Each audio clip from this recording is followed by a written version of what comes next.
আপনারা তো আবেদ আলীর জন্ম দিচ্ছেন। আজকে যারা প্রশ্ন ফাঁসের মাধ্যমে টিকতেছে এরাই তো এক একটা আবেদ আলী হবে, এরাই আবার প্রশ্ন ফাঁস চক্রের সাথে জড়িত হবে। যারা মেরুদণ্ডহীন, যারা কুলাঙ্গার, তারাই দিন শেষে প্রশ্ন ফাঁস করে 12 থেকে 14 লাখ টাকা দিয়ে প্রশ্ন কিনে নিয়ে তারা শিক্ষক হচ্ছে। কিছুদিন আগে একজন এএসপি আবেদ আলী যেভাবে প্রশ্ন ফাঁস করত ঠিক সেম ভাবে সেও কিন্তু প্রশ্ন ফাঁস চক্রের সাথে জড়িত ছিল, অথচ সে একজন এএসপি। একজন এএসপি হয়ে যদি বাংলাদেশে প্রশ্ন ফাঁস করতে পারে, আমরা সবচাইতে বেশি বিশ্বাস করতাম পিএসসি কে। পিএসসির মতো জায়গায় প্রশ্ন ফাঁস হয়, ভাবা যায়, তাও আবার ওপেন, সবকিছুর প্রমাণ আমাদের হাতে। আজকে দেখেন সব প্রমাণ হাতে নিয়ে আসছে ডিপি কর্তৃপক্ষকে দেখানোর জন্য। 9 জানুয়ারি 2026 9টা 20 মিনিটে প্রশ্ন পরীক্ষা নিচ্ছেন আপনারা 3টার সময়, তাহলে 9টা 20 মিনিটে মেইলে প্রশ্ন আসলো কিভাবে? এটা জবাব দেন। আপনারা তো নিজেরাই ডিপি কর্তৃপক্ষ বলেছিলেন যে প্রশ্ন ফাঁস হইলে এটার বিপক্ষে আপনারা স্টেপ নেবেন। আপনাদের কোথায় গেল স্টেপ? আপনারা তো আবেদ আলীর জন্ম দিচ্ছেন। আজকে যারা প্রশ্ন ফাঁসের মাধ্যমে টিকতেছে এরাই তো এক একটা আবেদ আলী হবে, এরাই আবার প্রশ্ন ফাঁস চক্রের সাথে জড়িত হবে। ভবিষ্যৎ হোক নিরাপদ, বিনিয়োগ হোক বিশ্বস্ত, আর আমার পছন্দ salt pay. Welcome to salt pay.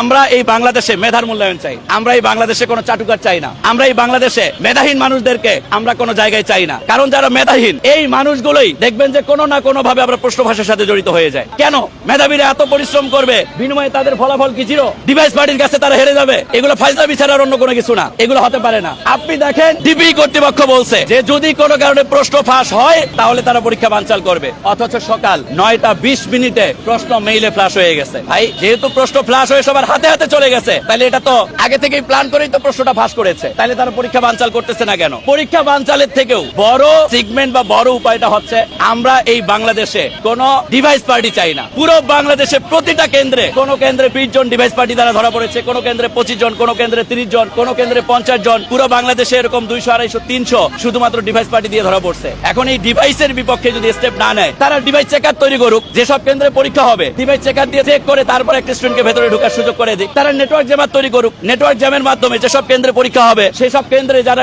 Device নিয়ে যাবে, নেট থাকবে না, নেটওয়ার্ক থাকবে না, এতে করে স্টুডেন্টরা কি করতে পারবে? মেধার মূল্যায়ন দিয়ে পরীক্ষা দিতে পারবে। এটা কোনো অন্যায় আন্দোলন না, এটা আসলে ন্যায়ের পক্ষের আন্দোলন।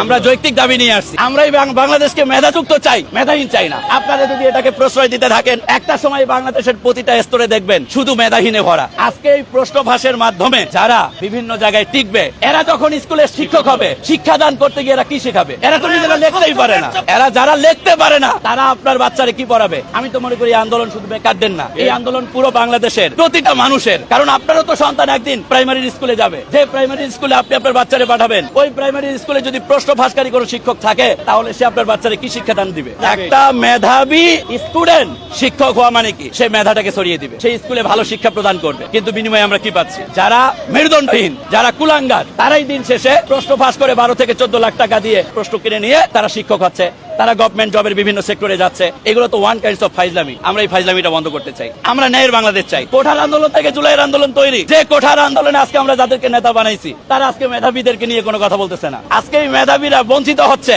অথচ এদের পক্ষে কথা বলার মতো কেউ নাই। ফাইজলামি করেন, মস্কারা করেন। এভাবে মস্কারা চালাইতে থাকলে বাংলাদেশ মেধাহীন হইতে আর বেশি সময় লাগবে না। যদি মেধাযুক্ত বাংলাদেশ চান, মেধাবীদের বাংলাদেশ চান, তাইলে সবাইকে অনুরোধ করব, সবাই এই আন্দোলনে যোগ দেন।